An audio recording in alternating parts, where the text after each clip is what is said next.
What's going on, everybody? This is Clydean Fair. Let's talk about Wartales starting a new game edition. So I realized I never really got around to explaining all of the ins and outs of creating a new game, and with the release being just this past week and a lot of new players coming in, first and foremost, this is going over the complete starting menu and explaining the ins and outs on whether or not certain options are going to be right for your run. As soon as you create a new game, you're going to be essentially selecting your starting team composition. For example, if you select the Apprentice Friends looking for an adventure, you're going to gain 30 extra influence, but you're going to lose 5 raw materials. That being said, though, your starting companions are going to be the Swordsman, Archer, Ranger, and Brute, which is a pretty well-rounded starting composition. If you select the Men Escorting Merchants who lost their employer, you're going to start off with an extra 150 crowns, but 2 less medicine. And your starting composition will be a Swordsman, a Warrior, a Spearman, and a Brute, which is very melee-focused. After that, we're going to be looking at Deserters, Fleeing, and Abusive Captain, where you're going to gain 10 raw materials, and you're going to start off with 50 suspicion. That being said, your starting companions will be Swordsman, Warrior, Archer, and Ranger, which is fairly well-rounded as well. We have young farmers looking for a better life. They're starting off with 10 extra bread, which is essentially 40 units of food. That's quite a bit of food, with -2 happiness, but that will be improved over time. And your starting companions will be Brute, Spearman, and Archer, which is not necessarily a super well-rounded party. And then finally, we have Bandits looking to escape the guard, which starts off with stolen items of braised chicken and cloth, and your starting companions are Brute, Ranger, and Archer, which is once again not quite as balanced as the first 3, and I don't necessarily recommend this starting composition for beginning players. All of this being said, though, guys, your starting companion composition isn't going to make or break your game unless you're doing a challenge run. You can easily recruit new units and dismiss old units to custom tailor your composition to your liking. It will cost influence and crowns in order for you to recruit new units unless you pick up story characters, which I'm not going to get into in this video. So it really boils down to is you want to look at, is this a well-rounded or a starting composition that you're wanting for this particular run, and are these the benefits and maluses you're wanting to look at? Obviously, select whatever scenario you believe is going to work best for your run and your playstyle. If team composition doesn't matter to you because you're going to be changing it to whatever you want in the future, I highly recommend grabbing whatever items suit you better versus the team composition. Moving on to the actual run benefits. Your companions are used to long walks. This is personally my favorite option. It reduces the speed in which you gain fatigue by 10%. So what fatigue is it's that little meter at the top of your screen whenever you're walking around in the overworld map. And it's essentially the timer that is ticking down before you have to rest at a camp, before you become exhausted and units start dying from exhaustion. So reducing the speed by which the fatigue meter goes down by 10% is incredibly useful, considering that gives you an extra 10% time between each rest, which means you eat 10% less food, which means you pay 30% less wages because there are 3 rests between each pay scale. So this is by far the best economic pick out of all of these selections possible, and is normally my go-to. Cunning Fighters. Now, Cunning Fighters is actually a really good starting pick for a run. It helps you level up fairly quickly. That being said, though, there are other options out there to, help you level up quicker by getting training dummies from specific crafting recipes and whatnot, where you can literally train your units throughout a rest. Cunning Fighters will give you an extra 10% experience in combat and after battle, but I don't believe it is necessarily the best pick to have. Showing an incredible resilience increases your constitution by 10%. Now, all this is really going to do is increase your health pool by, a little bit, increases your carrying capacity by a little bit, and that's across the board for the entire run.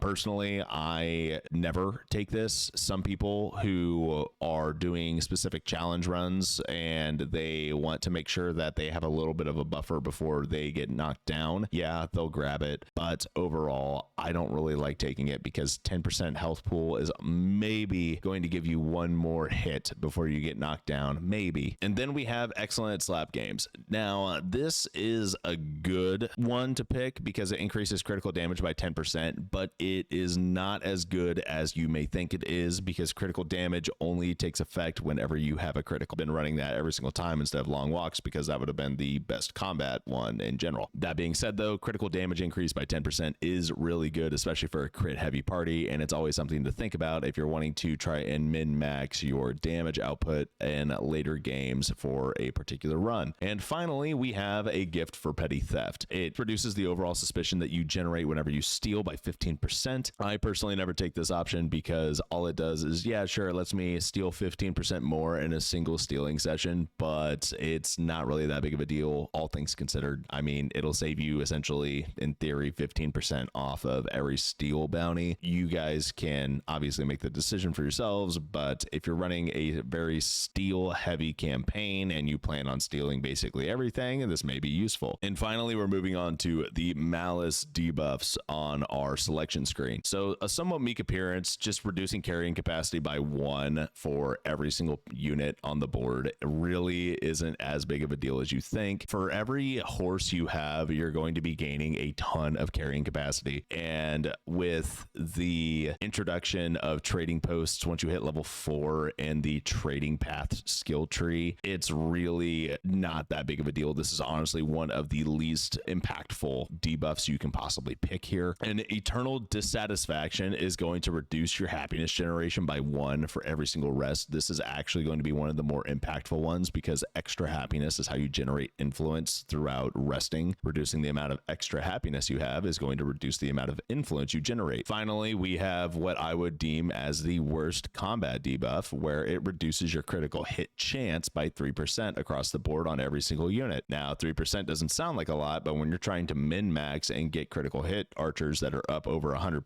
3% makes a big difference. I would never take this unless you're doing a specific challenge run where you're like, yeah, no, I want it to be hard. Another personal favorite of mine is a very hard time getting up. It increases your chance of being ambushed while you're camping by 10%. It can never go really below 10%. Maybe if you're using a watch stool, I honestly can't remember if watch stools reduce it by 10% or if this takes effect after the watch stools. And quite frankly, I enjoy getting ambushed because it just means I don't have to go running around trying to find a fight. The fight comes to me. The only downfall of getting ambushed is you don't get your valor point generation, but you still eat your food and you still get your fatigue back. So it's not that big of a deal. You just don't get your valor point generation, but you get experience from it. So I'd chalk it up as a win. And then finally, we have an attitude that does not inspire trust. It reduces the rate in which your suspicion meter decreases. This one is not going to be that big of a deal. This is actually like not that bad of a debuff considering you can pay off your bounties. And if you're like me and you don't have patience for your suspicion meter to actually go down, simply pay off your bounties and you can grab this. Finally, we're getting to exploration mode. This is actually the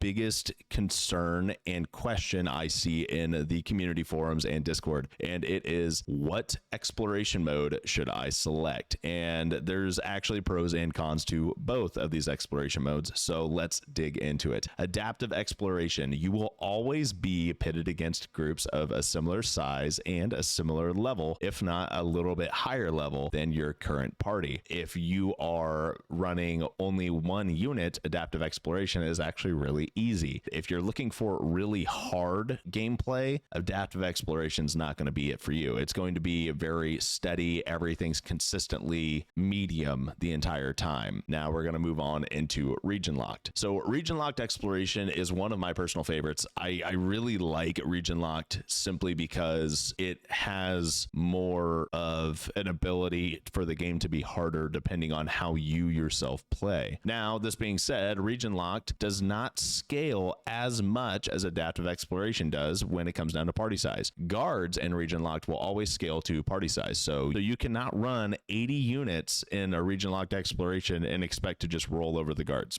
It's not going to happen. Guards will always scale to your party size and level when it comes down to region locked exploration. This way, you're not able to, start off in Tiltrin, level everybody up to max level, battle and then go back to Tiltron and basically burn the entire county to the ground without any repercussions, and the guards did get rolled over because they're all level 1 and only have 2 or 3 units in their group, and you've got 40. Yeah, that's why that's in there, and I completely understand why design wise. So what are the pros to region locked? Region locked, you are able to essentially start off in a somewhat challenging area that is going to be level 1 to 4 ish, and as you explore the region, areas are going to get more difficult, but they're all going to be within a certain level bound. Now you can grind in a region locked exploration and get to the point where you're feeling fairly comfortable, and then you move on to a new region, and when you move on to a new region, the difficulty level is going to spike. Region locked is going to be the area where you actually notice the most difficulty spikes in the game. Adaptive exploration, there's only going to be a couple of difficulty spikes whenever AI unit troops manage to unlock new passives, whereas in region locked, you're going to see your levels, your numbers, and your passives all hit at the exact same time. So you'll go from, oh, well, this is actually really easy, I should probably go to a harder area, to, oh, I'm in danger. Now, the biggest thing with region locked is it's very important to make sure that you're going in the quote unquote correct path, unless you're wanting a real challenge, because in region locked, there are specific region orders you should be going in order for you to keep your levels in, order. So a level 1 to 4 area, level 3 to 6 area, level 6 to 8 area. If you accidentally skip the level 3 to 6 area and you go from, level 1 to 4 to level 6 to 8, then yeah, you're going to be in quite a bit of a pickle, because everyone is suddenly 2 times your level essentially, and they all have new passives and they have a lot higher numbers, and you're over here at level 3 or 4, and these guys are, twice your level. The biggest downside to region locked that I hear a lot and I do see a lot is the fact that there are some faction weapons you get by grinding enemies. And the biggest issue with region exploration is that if you are in a low level area and you really want a specific weapon to be, level 12 or level 13, and you're in a level 4 area, you're never going to get a level 14 weapon to drop from the enemies you're grinding there. You have to go to a level 14 area. So why does that kind of suck? Well, let's say you really want a weapon that drops from a specific faction group that is in a level 4 area, but you're level 12. Yeah,